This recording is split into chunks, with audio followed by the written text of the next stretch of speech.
हंडीला। आपसे यही विनंती है कि नटराज में कोई ऊपर आ जाए। तर थेट पुण्यातून आपण ही दृश्य पाहतोय। पुनीत बालन यांची ही दहीहंडी उत्सवाची दृश्य आहेत। अतिशय भव्य दिव्य डीजेच्या तालावर आणि मोठ्या उत्साहात दहीहंडी या ठिकाणी साजरा केली जाते। पुण्यातील ही नयनरम्य ड्रोनद्वारे टिपलेली दृश्य आपण पाहू शकतो। झी 24 तासच्या प्रेक्षकांसाठी ही खास दृश्य टिपण्यात आली आहेत। तर आपण पाहिलं मुंबईमध्ये देखील मोठ्या प्रमाणात उत्साहात दहीहंडीचा उत्सव साजरा केला जातोय आणि त्यानंतर पुण्यातली ही महत्त्वाची मोठी दृश्य समोर येत आहेत। तर पुण्यामध्ये देखील डीजेच्या तालावर दहीहंडीचा उत्सव हा साजरा करण्यात येतोय आणि सकाळपासूनच नागरिकांची गर्दी या ठिकाणी पाहायला मिळते आणि तोच उत्साह तोच जल्लोष या ठिकाणी आपण पाहू शकतो।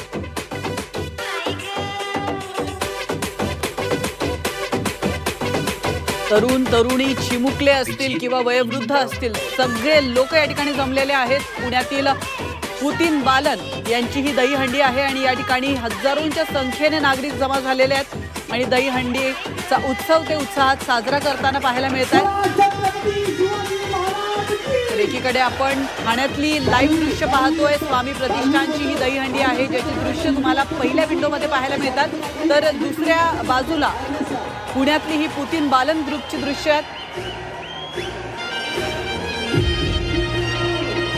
आणि आता संध्याकाळचे 7 वाजलेले आहेत। सकाळपासूनच मोठ्या उत्साहामध्ये आणि जल्लोषामध्ये हा उत्सव साजरा करण्यात येतोय। संध्याकाळचे 7 वाजले तरीही या जल्लोषाचं वातावरण हा जोश आणि उत्साह कायम असल्याचं पाहायला मिळत आहे। कमाल नटराज, क्या बात है, बहुत बढ़िया। एकदम जोरदार टाळ्या नटराजसाठी। वाह,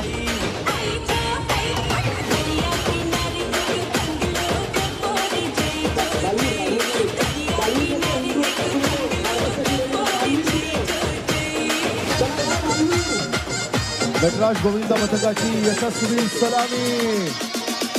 अभिनंदन। नटराजच्या अध्यक्षांना विनंती की त्यांनी मंचावरती नटराजच्या अध्यक्षांना विनंती त्यांनी मंचावर यायचं। तर पुण्यातील पुनीत बालन अध्यक्षांना विनंती आहे ग्रुपची दहीहंडी आपण पाहू शकतो। डीजेच्या तालावर नृत्य करणारी ही तरुणाई आपल्याला या ठिकाणी पाहायला मिळते। मोठ्या जल्लोषात दहीहंडी हा उत्सव या ठिकाणी साजरा केला जातोय आणि अगदी चिमुकल्यांपासून तरुणांपर्यंत सगळेच हजारोंच्या संख्येने या ठिकाणी जमा झालेले आहेत। तर आपण इथली सजावट पाहू शकतो। पुण्यातील पुनीत बालन ग्रुपची ही सजावट आहे आणि दुसरीकडे आपण ठाण्यातली दृश्य लाईव्ह दृश्य पाहतोय।